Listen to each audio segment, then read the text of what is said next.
Park Roy was a mischievous troublemaker often punished by teachers, but beneath his playful exterior, he had a kind heart. Gun-won, a second-generation tycoon and cruel bully, used his power to intimidate everyone. One day, Roy saw Gun-won bullying a student. Despite Sua's warning about the risks, Roy confronted Gun-won, lecturing him in front of the class. Furious, Gun-won escalated the bullying and challenged Roy to a fight.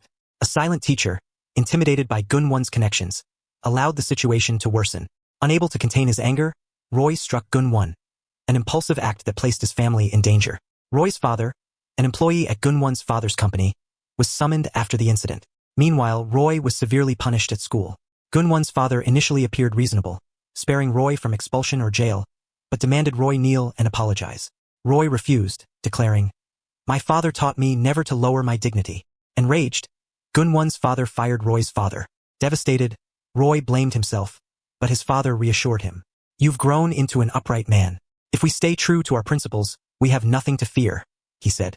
They found solace in their shared values, unaware of the darker troubles ahead.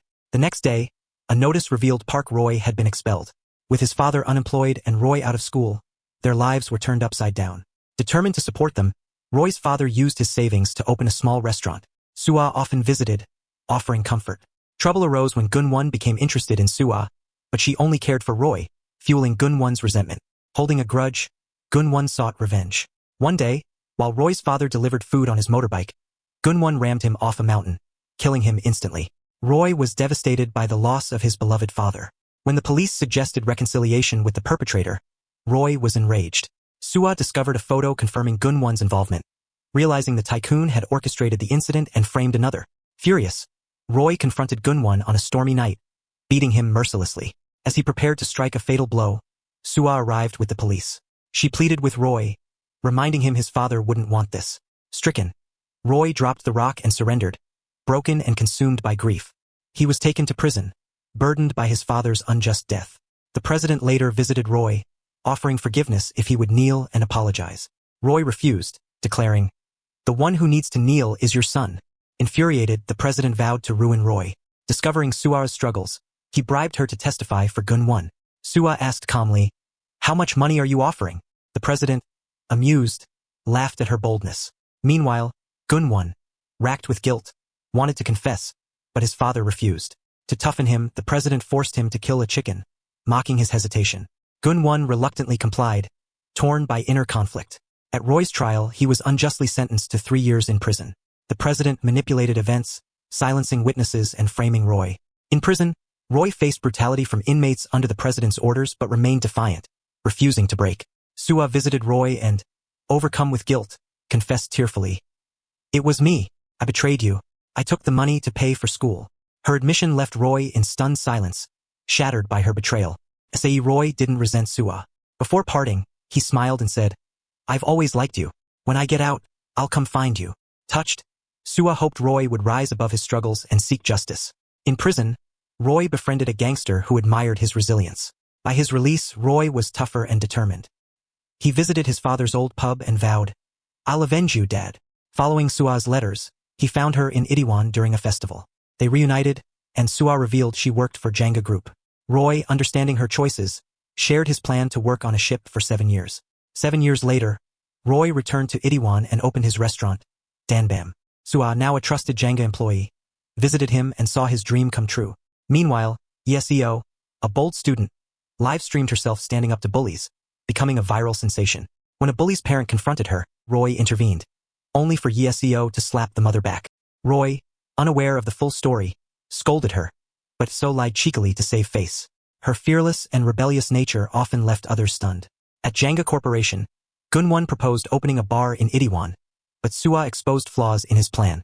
Frustrated with Itaewon's poor performance, Chairman Jang tore up the proposal, slapped Gun-won, and placed Sua in charge of the Itaewon stores.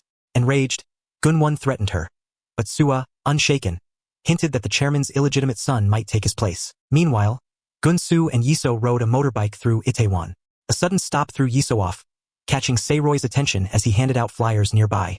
Recognizing her as the rebellious girl from before, he rushed to help but fainted from exhaustion. At the hospital, Yiso criticized his outdated marketing methods and suggested using social media to grow his restaurant. Chairman Jang ordered Sua to sabotage Se-roy's restaurant, Danbam. Torn between loyalty and lingering feelings for Se-Roy, Sua reluctantly complied. Later, Yiso and her friends visited Danbam after being turned away from Jenga due to underage members in their group. Observing Danbam's struggles, Yiso noted its unappealing atmosphere. Inside, tensions rose when a drunk friend insulted Danbam's staff. Se-Roy intervened, but an employee escalated the situation by pouring boiling broth on the offender, just as the police arrived. With minors present, Danbam faced a 2-month closure. Gunwon appeared at the station to mock Se-Roy, who stood firm against injustice and vowed to reopen his father's case. Frustrated by Se-Roy's idealism, Yiso argued with him but was inspired by his resolve. Determined to help, she researched his father's case and frequently passed by Danbam, even during its closure. During New Year's celebrations, though of age, she couldn't shake thoughts of Se-Roy's courage. Meanwhile, Se-Roy unknowingly shared drinks with Sua, unaware it was her betrayal that led to his restaurant's closure. Yiso wanted to go home, but a drunken man followed her and tried to assault her. She refused, but he persisted. Desperate, Yiso threw money at him, but he hit her in retaliation. Fleeing into a nearby alley, she hid in a men's restroom and encountered Se-Roy. Startled, he looked away, while Yiso gave a faint smile. Before they could speak, the drunk man entered, claiming to be her boyfriend. Seeing her injuries, Se-Roy immediately stepped in, fought off the man, and they fled together. As they ran, they bumped into Sua. The three ran together and Yiso, despite the ordeal, found herself laughing. However, Sua grew jealous, noticing Se-Roy's care for Yiso. After parting with Sua, Yiso invited Se-Roy for a drink to thank him, offering to promote his restaurant on her Instagram. While Se-Roy stepped out, tension flared between the women. Sua bragged about Se-Roy liking her for 10 years, but Yiso admitted she liked him. The argument escalated when Yiso accused Sua of reporting Se-Roy's restaurant to the police. Sua confessed, defending her actions, believing Se-Roy would forgive her. When Se-Roy returned, Sua apologized, but he expressed disappointment. Humiliated, she left. Later, Yiso and Se-Roy shared a drink. Yiso critiqued his restaurant's flaws, leaving an impression on him. As he drunkenly opened up about his struggles, Yiso grew more drawn to him. When Se-Roy stumbled, Yiso impulsively kissed him. He was too intoxicated to remember. The next morning, Se-Roy woke in a hospital, unaware of the kiss. Yiso confided in her mother about her feelings for him.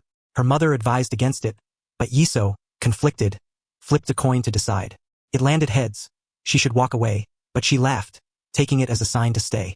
Determined, Yiso went to Se-Roy's pub, announcing her plan to become the manager and help him achieve his dream.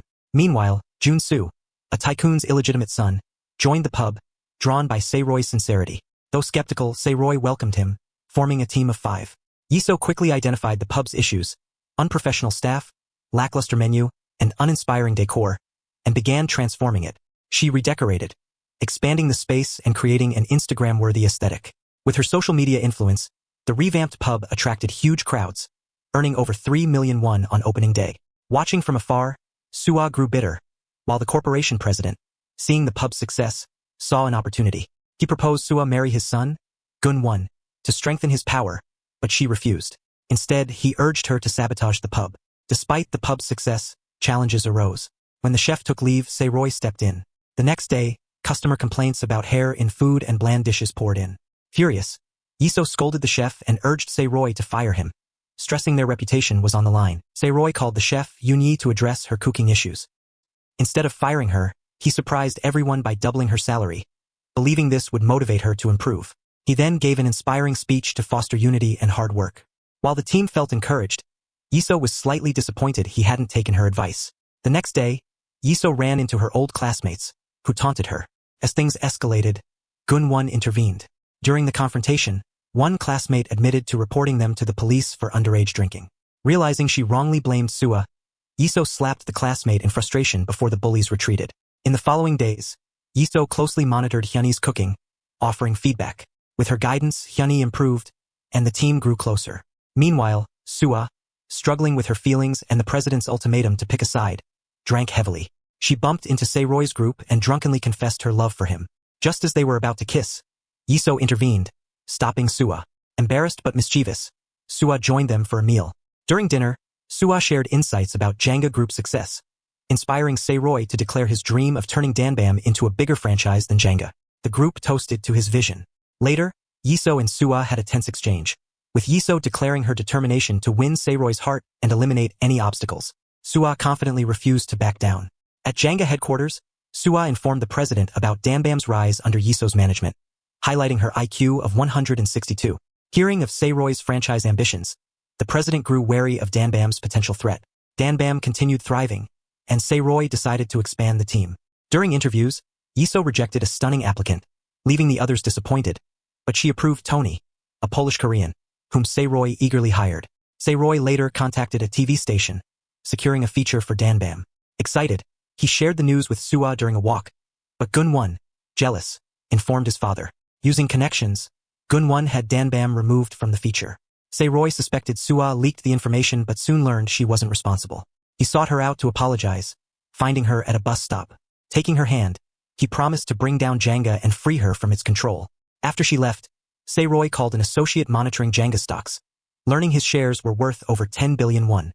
It was revealed that Seiroi had been quietly acquiring Jenga shares for 8 years, making him the third largest shareholder. The chairman, upon learning this, was stunned. His disbelief turned to laughter, unable to comprehend how Seiroi had orchestrated such a calculated plan. President Jang, eager to confront this unexpected rival, arranged a meeting with Seiroi at Danbam Pub. Underestimating him as a novice, Jang soon realized Seiroi was far more cunning than he appeared, a quiet strategist with a calculated plan. When Jang arrived, Seiroi welcomed him warmly, instructing the kitchen to prepare an exceptional meal. Personally serving the dishes, he exuded both humility and confidence. As they dined, Jang asked directly about Seiroi's significant stock acquisitions. The atmosphere grew tense, with everyone aware of the implications. Seiroi, however, masked his true intentions, framing his actions as mere investments in Jenga Group's potential. The tone darkened as Jang issued a thinly veiled warning, cautioning Seiroi against overstepping. In response, Seiroi boldly declared his quest for vengeance against Jang and Gunwon for his father's death. His words electrified the room, leaving Jang visibly angered yet intrigued by Seiroi's resolve. Seiroi revealed that his revenge was just the beginning of a larger plan to take over Jenga Group. He credited his ally, Ho-jin, who had endured Gunwon's cruelty and helped grow Seiroi's initial 100 million won investment into a vast fortune. Together, they had quietly amassed significant leverage over Jenga. A few days later, Seiroi and Ho-jin met with Jenga's CEO, proposing an alliance to overthrow Jang. The CEO, intrigued, agreed on the condition that she would hold a larger stake in the company than Jang. After intense negotiations, they shook hands, forming a powerful alliance. Meanwhile, the CEO visited Jang at his home for a game of chess, subtly urging him to reconsider passing the company to Gunwon. Shortly after, Secretary Kim presented Jang with photos of Seiroi collaborating with the CEO. Furious, Jang began plotting his next move. At Danbam, Seiroi prepared for another step in his journey. Yiso, intrigued by his determination, insisted on accompanying him. Amused, Seiroi agreed, and the two boarded a bus heading to the countryside. During the journey, he shared his painful past, explaining how it shaped his resolve. Their destination was the home of a former police officer who had investigated the accident that claimed his father's life. Seiroi was determined to uncover the corruption that had shielded Jenga from justice. The weight of his inaction plagued the former police officer, driving him to resign and seek forgiveness from Seiroi. Kneeling, he offered his life in repentance, but admitted his fear of confronting Chairman Jang due to his young daughter. Seiroi, empathetic, encouraged him to find his courage. That night, during a rainy stay at the officer's house, Yiso observed the scars on Seiroi's arm, her heart aching for the struggles he endured. She vowed silently to protect him. Yiso pointed out that the officer's testimony could imprison Gunwon and sway Jenga Group's shareholders, potentially dismantling Chairman Jang's control. The next morning, news broke that the house was sold, and rent was doubled. Another calculated move by Jang. Seiroi attempted to negotiate but was met with Jang's refusal and contempt. Jang warned that he'd buy out any space Seiroi moved to, demanding he kneel in surrender. Seiroi, resolute, declared, "The more you harm me, the stronger I'll become," refusing to bow. Sua tried to reason with Jang but was dismissed from her position. Meanwhile, the Danbam team faced a crisis when graffiti accusing them of racism appeared on their walls after an incident where Tony was barred entry at a nightclub. Yiso's thoughtless comment hurt Tony deeply, but she redeemed herself by writing a powerful article on racism, gaining widespread support. Her efforts inspired Tony to return, and she promised to help him secure Korean citizenship. In the wake of this, Seiroi reinstated Yiso as manager, recognizing her growth and dedication. The team celebrated, though Gun-soo, struggling with unspoken feelings for Yiso, remained conflicted. As Seiroi expanded his business, he cleverly sold Jenga Group shares for a significant profit, purchasing property in Itaewon despite Chairman Jang's interference. The new location came with warnings of bad luck, but Yiso's live streaming campaign garnered attention and excitement. Chairman Jang, intrigued by Yiso's intelligence and boldness, attempted to recruit her, offering a lavish salary. Yiso declined, stating she'd only consider such offers after making Danbam a powerhouse. Her confidence impressed but frustrated Jang. Se-roy, advised by Ho Jin, established a joint stock company named Itaewon Class to oversee their chain's growth. During this time, the former police officer reappeared to make amends, bringing his young daughter. While the adults spoke, the girl wandered off and was found by Director Kong. Upon retrieving her, the group uncovered a spy tailing them under Chairman Jang's orders. Jang, learning his surveillance was exposed, turned his focus back to Yiso, seeing her as both a threat and an asset. Despite his schemes, Yiso remained committed to Se-roy and their shared dream of building Itaewon Class into a formidable legacy. The chairman's secretary revealed that the policeman had been secretly helping Se-roy, angering Chairman Jang, who immediately attempted to bribe the officer. That evening, Se-roy confessed his feelings to Suwa over drinks, leaving her shocked. The next morning, Yiso confronted Se-roy, threatening to quit if he pursued Suwa romantically. Meanwhile, Chairman Jang summoned the policeman, offering him a lucrative contract to betray Se-roy. However, the officer, determined to set a good example for his daughter, refused. His defiance visibly unsettled the chairman. Elsewhere, Gun-won offered Yiso a high-paying position at Janga Group. Pretending to agree, she cleverly tricked him into confessing the truth about the hit and run that killed Se-roy's father. She recorded the conversation, but Gun-won discovered her plan and turned violent. He tried to overpower her, but Se-roy arrived just in time. Enraged by Yiso's injuries, Se-roy nearly attacked Gun-won but was stopped by Yiso, who reminded him not to fall into a trap. The police arrived and arrested Gun-won. Yiso posted the recording online, sparking public outrage and causing Janga Group's stock to plummet. Furious, Chairman Jang humiliated Gun-won, prompting Director Kong to question her loyalty to such a volatile leader. She aligned with Se-roy, who revealed their next move, persuading the policeman to testify. However, the officer's daughter went missing, leaving her father behind. Overwhelmed with guilt, she left home. Se-roy decided to delay his request for testimony, moved by the bond between the officer and his daughter. Yiso outlined a new plan, forcing Chairman Jang to publicly defend Gun-won, exposing his favoritism. Suwa advised Jang to send Gun-won to prison to protect the company, but Jang refused, declaring he'd rather lose his position than abandon his son. Suwa relayed this to Se-roy and Director Kong, who initiated an internal move to oust Jang. However, at the shareholders' meeting, Jang shocked everyone by admitting the hit and run and agreeing to send Gun-won to prison to save the company. Gun-won, feeling betrayed, escaped custody and confronted his father at a press conference. Realizing he had been sacrificed, he broke down in tears as his father coldly walked away. Chairman Jang then retaliated against Director Kong by demoting her to a minor branch, leaving her demoralized.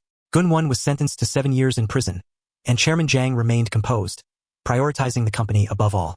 Se-roy visited his father's grave, reflecting on the long journey to justice. At Danbam, Gun-soo quit his job, deciding to reclaim his inheritance to win Yiso's favor.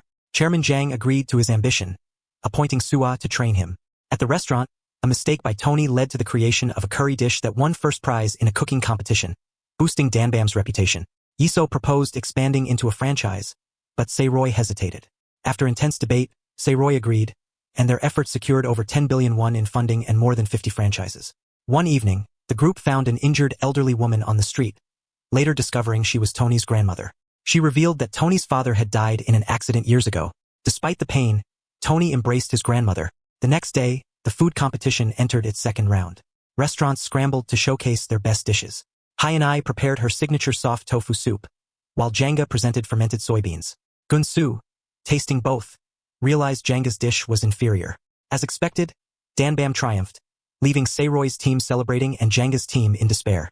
After the competition, Se-roy invited his team out. Suwa took his arm, walking ahead and unsettling Yiso. Unable to contain her irritation, Yiso interrupted them. Over drinks, the group played a truth game. Gun-soo asked if Yiso would love him if he inherited Janga. Hesitantly, she agreed. When it was Se-roy's turn, Gun-won asked about his feelings for Suwa, and Se-roy admitted he liked her. Heartbroken, Yiso confessed her love for Se-roy, revealing her sacrifices for him. But Se-roy rejected her, seeing her only as a younger sister. Devastated, Yiso stormed out into the snowy night and collapsed in tears. At Janga, Chairman Jang warned Gun-soo he would lose his inheritance if they failed the final round. Determined, Gun-soo promised victory. Meanwhile, Danbam's popularity soared, but Yiso took a break to reflect. Seeing this as an opportunity, Gun-soo informed Chairman Jang. The next morning, Se-roy arrived at an empty office as investors pulled out, demanding refunds. They discovered the previous investor had been planted by Chairman Jang to sabotage them. Furious franchise owners demanded compensation, but Sei-Roy calmed them with a promise to recover, emphasizing trust in their business. Sua urged Sei-Roy to quit and run away with her, but Yiso called, encouraging him to fight. Inspired, Sei-Roy regained his resolve, and Yiso returned to work. They identified a potential investor, Tony's grandmother, once an ally of Chairman Zhang. Though she visited Danbam and offered help, Sei-Roy's pride kept him from accepting, leading her to leave in frustration. That evening, Sei-Roy reflected on his team's sacrifices and realized his pride was hindering them. He called Tony, learning his grandmother was in Jeju. Speaking directly to her, he asked for her investment and she agreed, on the condition that Danbam wins the final competition round. Sei-Roy promised victory. Desperate to secure Janga's win, Gunsu leaked to the media that Hyan-I was transgender. Hurt and humiliated, Hyan-I left the competition. Sei-Roy found her in tears and encouraged her to fight back. Reinvigorated, Hyan-I returned and delivered a spectacular performance, stunning the judges. Danbam won the competition, securing the title of Best Restaurant. Chairman Zhang praised Gunsu's underhanded tactics, further cementing his place as heir. Yiso, disgusted by Gunsu's actions, confronted him, but he was unmoved, fully embracing his dark side. Heartbroken, Yiso sought solace in Sei-Roy, finding comfort in his unwavering integrity. With the contest win, Sei-Roy approached Tony's grandmother, who invested 30 billion won, propelling Danbam to new heights. News of their success spread rapidly, unsettling Gunsu, who vowed to bring Sei-Roy down. 4 years later, IC Company had flourished under Sei-Roy's leadership, with Yiso playing a pivotal role in its success. Gunsu, after years abroad, returned with ambitious redevelopment plans, earning Chairman Zhang's approval despite his terminal illness. Gunwon, released from prison, visited his father, declaring he wouldn't give up on reclaiming Janga. Meanwhile, Gunsu pressed his father to solidify his position as heir, confident in his accomplishments. Elsewhere, Sei-Roy had dinner with Sua when Ho-jin called urgently. He warned Sei-Roy about dating the director of a rival company, reminding him of the tragedy Janga had caused his family and urging him not to let personal ties cloud his judgment. Ho-jin anxiously informed Sei-Roy that Gunwon was out of prison, and Chairman Zhang had only months left to live. Shocked, Sei-Roy called the chairman and declared, "You must live to compete with me," eliciting a laugh from the ailing man. Returning to his office, Sei-Roy found Yiso asleep at her desk and gently covered her with his jacket, a gesture that left both of them quietly affected. The next morning, during a team meeting, Yiso proposed a daring plan: oust Gunsu as Janga's CEO and take his place. Despite the boldness of her idea, the team agreed unanimously. Meanwhile, Sua sought Sei-Roy's attention, but he declined, prompting a jealous remark from Yiso. Sei-Roy snapped, declaring he didn't see her as a woman. Hurt, Yiso sensed his inner conflict and suspected he was starting to care for her. As Yiso tirelessly lobbied Janga's shareholders, her health deteriorated. One day, she walked in on Sei-Roy meeting Sua, misunderstanding their interaction, and left heartbroken. The next day, she collapsed from exhaustion, missing the shareholder meeting and losing her bid for CEO.